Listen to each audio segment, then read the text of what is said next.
Good morning, HSBC kiddos. We're so glad that you decided to join us this morning. I hope that you will watch the sermon after you watch this video. I know that you're going to get a lot out of it this week. Hope that you guys are doing things to stay in the Word and keep growing spiritually. This week we're going to be talking about Deborah and Barak, and we're going to be in Judges 4 through 5. So if you want to go ahead and flip there, and we'll get started.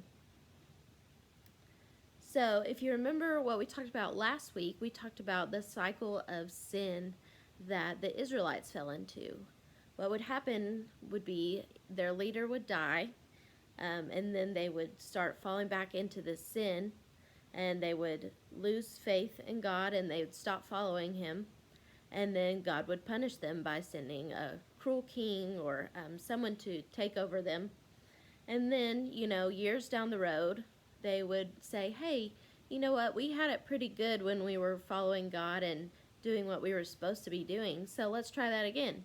So they would call out to God, and they would say, Lord, please save us, send someone to help us.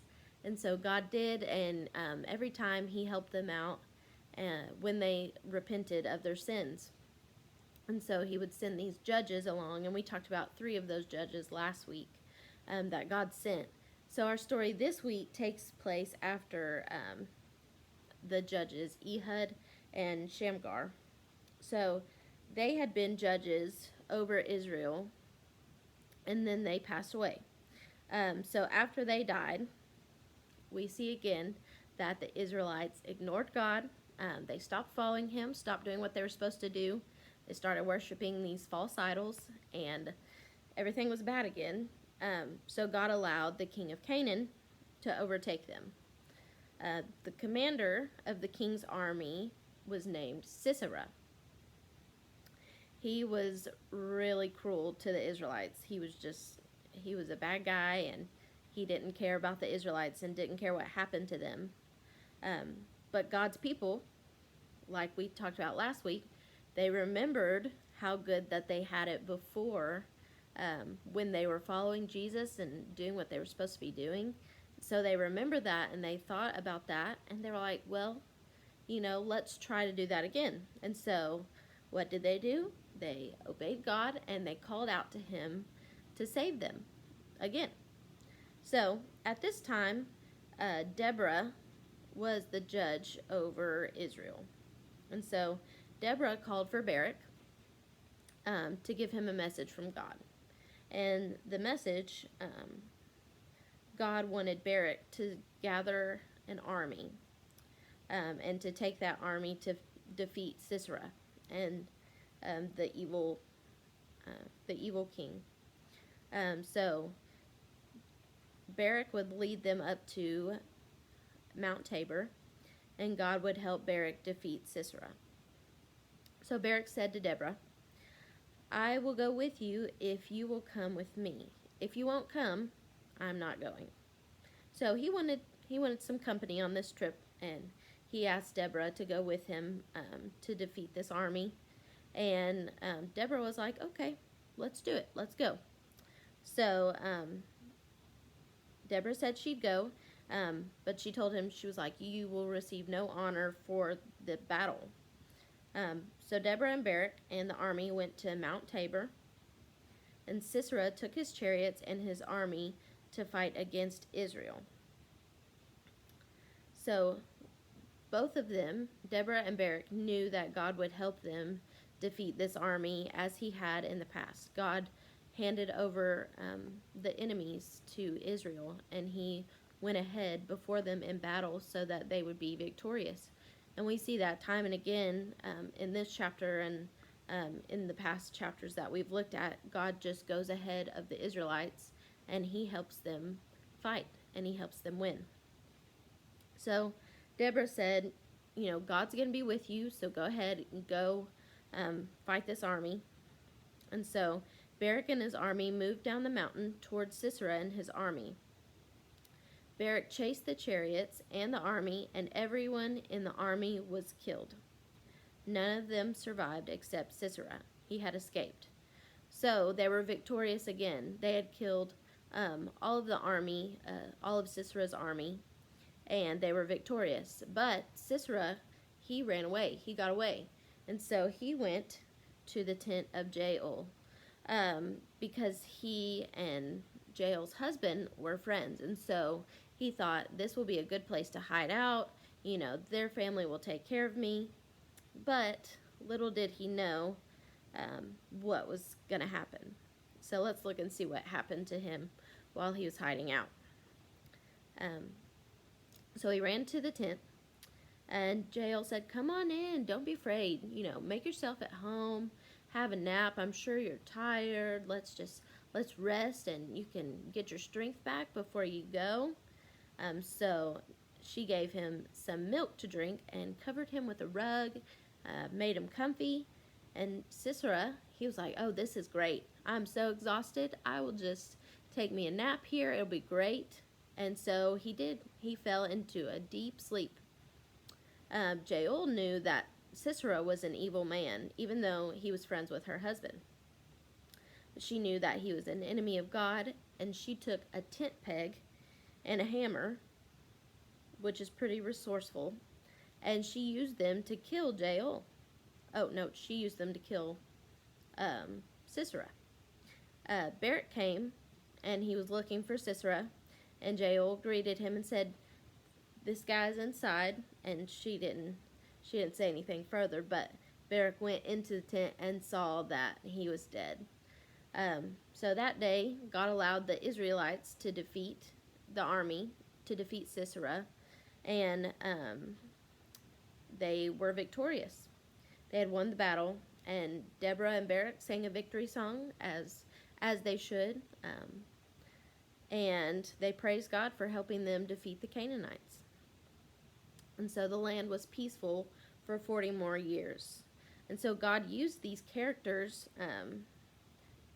Barak and Deborah and Jael, to defeat the army and to use for his glory, because this cycle of sin that the Israelites fell into, God was always having to come and rescue them and save them, and he used specific people to help do that.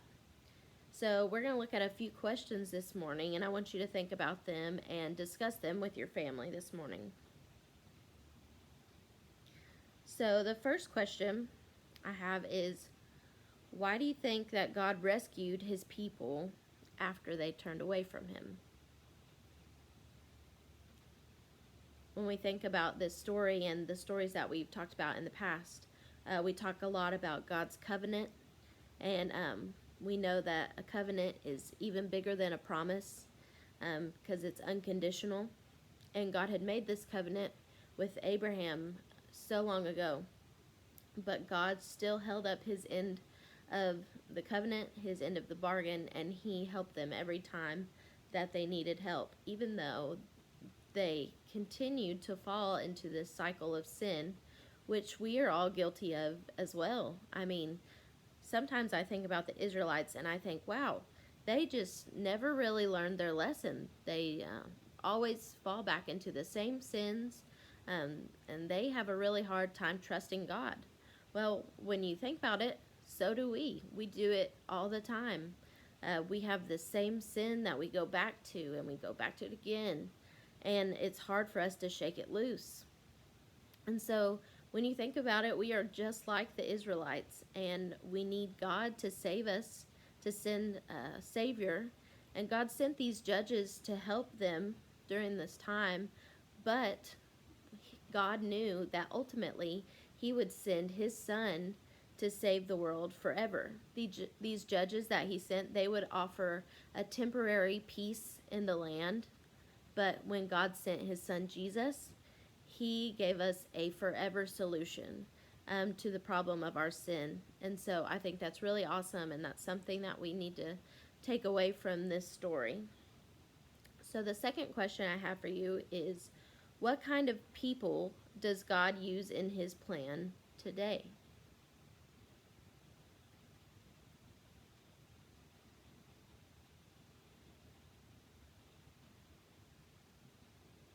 God used a lot of people in the Bible to do his works. Some of them were really good people, really upstanding Christ followers, and some of them were the worst of the worst. He would use all kinds of people to do his work, and he can still use us today to do his work. And I hope that you're praying for opportunities for God to use you in your daily life. The third question that I have for you this morning is, how can we show that we trust God? Discuss that with your families for a little bit.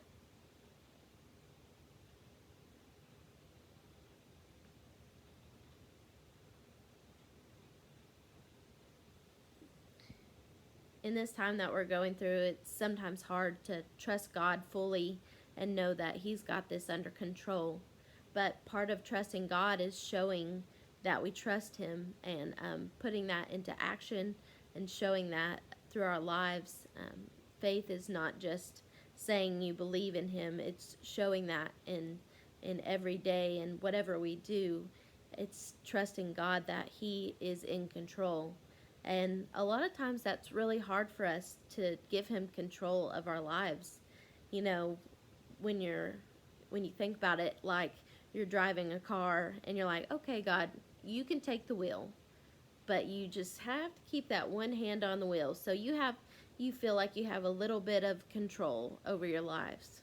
Well, God doesn't want that. He wants full control over our lives. Um, he wants to be in control, and he wants to be there for us, and he knows the plan, and he knows it way better than we will ever know it. And so why don't we trust him fully? So think about that this week. Think about ways that you can show your trust in God. um, I hope that you guys just listen to this lesson and think about that. On our Facebook page, we will have a summary video of this lesson about Deborah and Barak and Jael and Sisera and all the characters that we talked about today. We will still have our challenge going on of taking a picture of your family during quarantine. We hope that you engage in that. There is going to be a prize, gift card to Chick-fil-A.